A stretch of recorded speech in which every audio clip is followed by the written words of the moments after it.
No sexto andar do histórico edifício Martinelli, no centro de São Paulo, 2 funcionários de meia-idade cuidam das prateleiras empoeiradas e abarrotadas de papéis do arquivo da SCP Urbanismo, a empresa pública de promoção de ações de planejamento e desenvolvimento urbano. No cubículo jazem calhamaços de imagens, plantas e textos descrevendo a cidade que poderia ter sido projetos de arquitetura e urbanismo encomendados, aprovados e até pagos por sucessivas administrações municipais, mas que nunca saíram do papel. Os planos arquivados na repartição datam desde a década de 1970, quando foi criada a EMURB, antiga empresa de urbanismo que foi substituída pela SP Urbanismo. Há desde visões recentes de uma cidade mais arborizada e com transporte mais eficiente a sonhos modernistas criados por nomes como Oscar Niemeyer e Vila Nova Artigas, passando por projetos de metrópole ainda mais voltados para o trânsito de carros, da época do prefeito Faria Lima, 1965-1969. São Paulo se fez em função de obras ousadas, projetos importantes e transformadores. Foram grandes obras não do ponto de vista de monumentos e edifícios, mas o sentido de terem estruturado a cidade, explica o urbanista Walter Caldana, diretor da Faculdade de Arquitetura da Universidade Mackenzie. Mas da 1990 para cá, São Paulo foi esfriando seu ímpeto progressista. A cidade deixou de ousar e foi ficando à mercê de seus próprios problemas. Segundo ele, durante 80 anos a cidade usou o mesmo modelo para crescer, o de avenidas concêntricas, cujo melhor expoente é o plano de avenidas elaborado por Prestes Maia em 1930. Embora tratasse de vários aspectos urbanos, era focado na construção de avenidas monumentais, conjuntos de radiais e perimetrais que tornou a cidade mais dispersa e o tráfego mais dependente do carro. O problema é que esse modelo entrou em colapso e passou a ser preciso encontrar um novo modelo, o que nunca foi feito, afirma Caldana.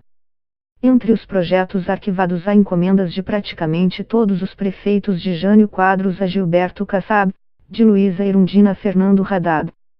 Jânio Quadros, 1986-1988, encomendou o projeto desenvolvido por Oscar Niemeyer e Rui Utaque de reurbanização da margem do rio Tietê, com a criação de uma área verde e alagável ao redor do rio e a construção de um centro cívico para ser a sede da prefeitura. O arquivo da SP Urbanismo, no entanto, não guarda as plantas do projeto. O arquivo também abriga o plano de criar um bairro novo número a região da Água Branca, pedido pela prefeitura na gestão de Marta Suplicy, 2001-2004, e desenhado por arquitetos como Guilherme Wisnik, da Faculdade de Arquitetura da USP. A ideia era ter novas estações na linha de trem existente, equipamentos e espaços públicos, unidades de habitação social e uma praça de água com fontes e tanques que aproveitariam o afloramento do lençol freático. Muitos desses planos já incluíam questões que hoje são altamente deficitárias na cidade, como edifícios de uso misto residencial e comercial, habitação social e sistemas de transporte de alta capacidade, explica Walter Caldana.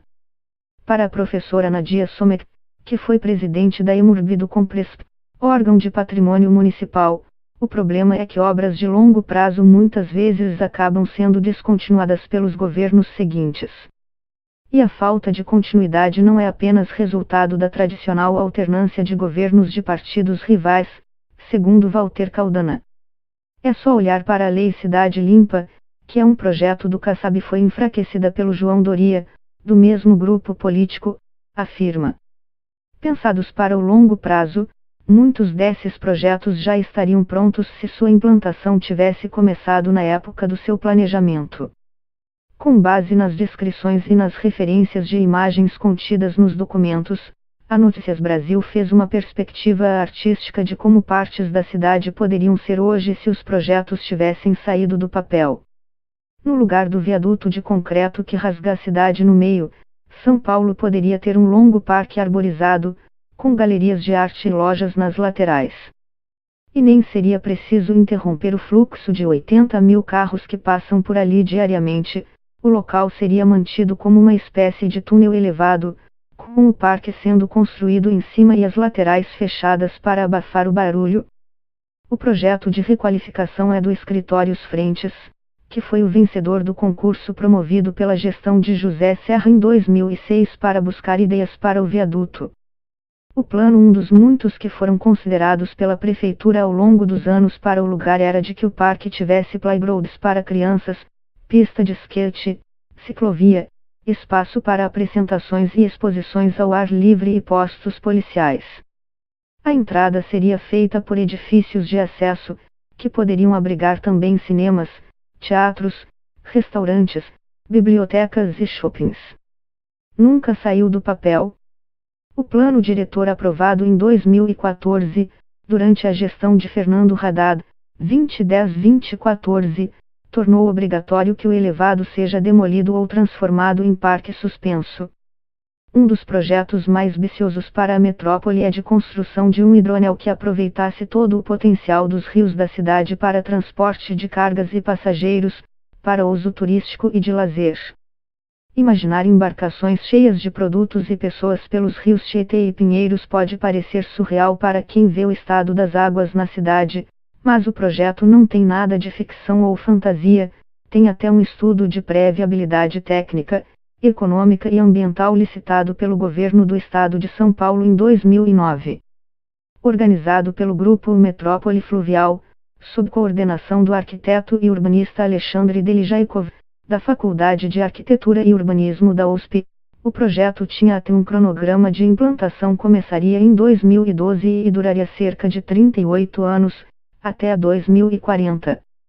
Parece muito tempo, mas você já parou para pensar que os projetos pensados nos anos 1970, se tivessem sido levados para a frente, hoje já estariam prontos, diz o professor Walter Caldana.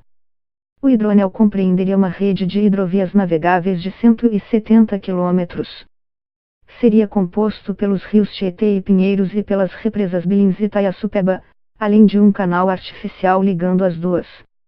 Haveriam portos ao longo das margens e o transporte feito pelos rios aliviaria muito o trânsito de carros na cidade, possibilitando a requalificação das várzeas, que em vez de avenidas marginais teriam áreas mais arborizadas e apenas vias locais. As margens do rio seriam o espaço público principal da metrópole, o que consolidaria um território com qualidade ambiental urbana nas orlas fluviais, que comporte infraestrutura, equipamentos públicos e habitação social, de acordo com o texto do próprio projeto. É um projeto que traria resposta para diversos problemas modernos do transporte urbano, a mudança da matriz energética, já que menos carros na rua significam menos consumo de petróleo, afirma Nadia Somek. Turistas e paulistas que caminham pela Ave Paulista, a via mais simbólica de São Paulo, sabem que as calçadas de 10 metros de largura frequentemente não dão conta do fluxo de pedestres, com algumas esquinas ficando intransitáveis. A quantidade de frequentadores no domingo, quando a avenida é fechada para veículos, demonstra o potencial ainda maior que ela tem para receber pessoas. Uma obra começada pela prefeitura nos anos 1970 visava justamente isso. A avenida seria fechada para carros, transformada em um grande calçadão, e um túnel construído embaixo da via daria passagem aos veículos motorizados. Em 1967, o prefeito Faria Lima lançou um concurso para reurbanizar a avenida. O desenho vencedor, do arquiteto Nadir Curi Meserani e do engenheiro Figueiredo Ferraz, previa jardins suspensos sobre os túneis, ao longo da Paulista. Os jardins suspensos receberiam um tratamento paisagístico adequado à recreação. Seriam sob forma de círculos, com um núcleo para crianças com escorregadores, labirintos, tanques de água e tanques de areia. Em volta deste núcleo haveria bancos e vegetação, diz o texto do projeto arquivado. O primeiro trecho da reforma, entre a Rua da Consolação e a Rua do Globo, foi inaugurado em 1971 e se mantém até hoje. No mesmo ano, o engenheiro Figueiredo Ferraz se tornou prefeito e continuou a tocar as obras. O túnel chegou a ser escavado até o Paraíso, mas o projeto não agradou à ditadura militar, que destituiu Ferraz em 1973 e enterrou a obra semipronta. Até hoje o túnel ainda existe por debaixo da avenida. Reformado durante a gestão de Marta Suplicy, 2001-2004, o Mercadão de São Paulo se tornou um dos principais pontos turísticos da cidade. Mas os diversos projetos para requalificar o entorno estão acumulando poeira no arquivo da SP Urbanismo. Hoje os arredores do mercado têm terrenos vazios cheios de lixo, um nó de avenidas indo para as diversas direções, um parque vazio e perigoso, barulho ensurdecedor de trânsito e um terminal de ônibus gigantesco que ocupa a maior parte da paisagem. Em época de chuva, a região fica completamente alagada. É uma área inóspita para a circulação de pessoas, um rasgo na cidade, diz Nadia Sommer. Segundo ela, a área é crucial por se encontrar no entroncamento entre a região central e a zona leste onde mora a maior parte da população da capital. Um dos últimos planos para a área, criado em 2011 pela UNA Arquitetos a pedido da Secretaria Municipal de Desenvolvimento Urbano, previa uma transformação profunda na paisagem. Um trecho da Avenida do Estado seria enterrado e transformado em um túnel, possibilitando a demolição de 4 viadutos que cruzam o parque e o aumento do espaço para a circulação de pedestres. O sistema viário seria reformulado, com a retirada do terminal de ônibus e a criação de uma estação integrada de metrô e ônibus. Retirar os terminais de ônibus do centro traria uma vantagem enorme, afirma Walter Caldana. Eles são uma opção, não um destino. É preciso redesenhar as linhas de ônibus para que elas passem pelo centro, mas não parem ali. Temos 4 terminais enormes no centro que geram uma dificuldade de ocupação do entorno. São áreas grandes que poderiam ser melhor aproveitadas.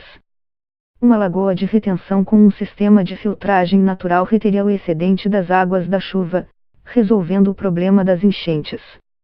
Os 3 edifícios históricos na parte norte do Parque o Mercado Municipal, 1933, o Palácio das Indústrias, 1920, e a Casa das Retortas, 1898, que hoje estão isolados um dos outros, seriam integrados entre si e com os novos edifícios do SESC, Serviço Social do Comércio, e do SENAC, Serviço Nacional de Aprendizagem Comercial, que teriam cursos profissionalizantes, atividades de lazer, esportes e cultura.